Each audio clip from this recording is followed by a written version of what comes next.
पहली खबर के साथ लोकसभा में संविधान पर चर्चा का शनिवार को दूसरा दिन है।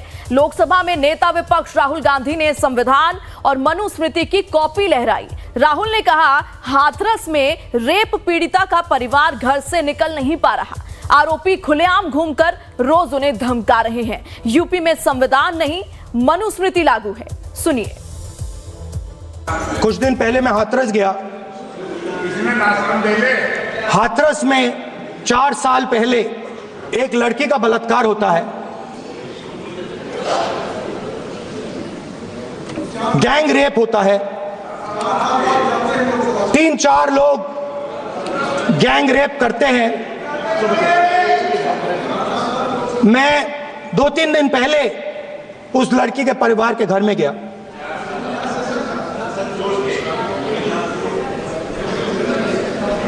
जिन्होंने गैंग रेप किया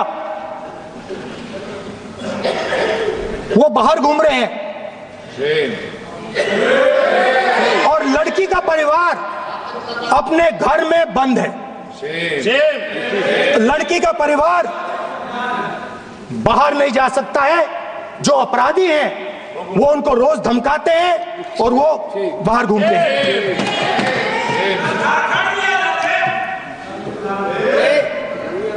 परिवार ने मुझे बताया कि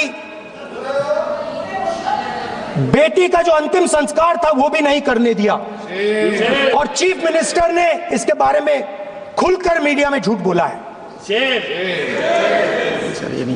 ये कॉन्स्टिट्यूशन में कहां लिखा है? ये कॉन्स्टिट्यूशन में कहां लिखा है कि जो बलात्कार करते हैं वो बाहर रहे और जिसका रेप हुआ है, जिसके परिवार, उस परिवार को बंद कर दिया जाए? कहां लिखा है कॉन्स्टिट्यूशन में? ये आपकी किताब में लिखा हुआ है, मनुस्मृति में लिखा है, मगर कॉन्स्टिट्यूशन में नहीं लिखा। और अगर आप कहते हो कि यूपी में आपका राज है और वहां पे कॉन्स्टिट्यूशन नहीं लागू होता है, वहां पे मनुस्मृति लागू।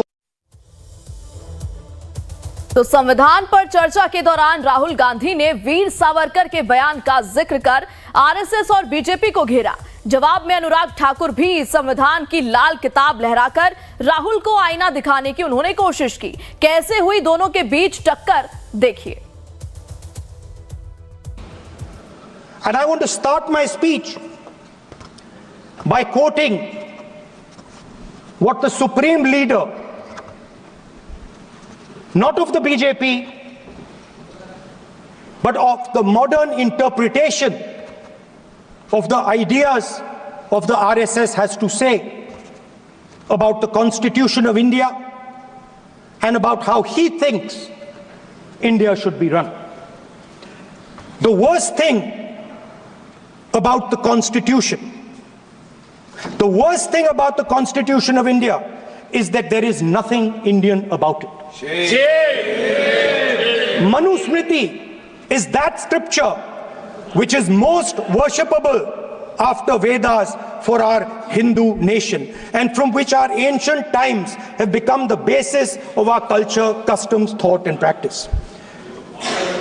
This book for centuries has codified the spiritual and divine march of our nation. Today, Manusmriti is law. These are the words of Savarkar. Mr. Savarkar has clearly stated in his writings that there is nothing Indian about our Constitution. He has clearly stated that the book India is run by should be superseded by this book. And this is what the fight is about. माननीय अध्यक्ष जी, पिछली बार भी जब चर्चा हुई तब भी मैंने कहा था कि कुछ लोग संविधान तो हाथ में लेके घूमते हैं, लेकिन ये नहीं बता पाए कि उसके पन्ने तक कितने हैं, क्योंकि उन्होंने कभी खोला ही नहीं। आज मैं क्योंकि ये संविधान जो राहुल जी सब तरफ दिखाते हैं सर, शायद उन्होंने इसके 2 पन्ने भी खोलकर नहीं देखे। अगर आप इसका प्रीफेस देखेंगे प्रीफेस किसने लिखा सर? सुप्रीम कोर्ट के वरिष्ठ अधिवक्ता गोपाल शंकर नारायण जी उन्होंने लिखते हैं, our constitution was crafted by the finest and most emancipated minds of the time and thankfully not directed by the confused Nehruvian social policy that guided success governments। वो इनकी नेहरू जी की विचारधारा पर सवाल खड़ा करते हैं। और उन्होंने लिखा है कि giants like B.R. Ambedkar, B.N. Rao, Sardar Patel, K.M. Munshi Alladi debate provisions to protect the basic freedom. उन्होंने श्रेय दिया है तो अंबेडकर जी को, सरदार पटेल और आगे। सर इसके अगले पन्ने पे क्या लिखते हैं गोपाल शंकर नारायण, और ये इन्हीं का ही है सर, मैं इन्हीं की पढ़ रहा हूं जो इन्होंने हाउस में दिखाया। इसमें लिखा है, were it not for the strength of the document Indira Gandhi would have been compelled to end the darkest episode in independent India by ending the emergency। यानी कि संविधान की ताकत थी जिन्होंने इंदिरा गांधी जी की इमरजेंसी को खत्म किया था, तो इस संविधान की ताकत थी। इसके अलावा राहुल ने अपने भाषण के दौरान कहा कि जिस तरह द्रोणाचार्य ने एकलव्य का अंगूठा काटा था, वैसे ही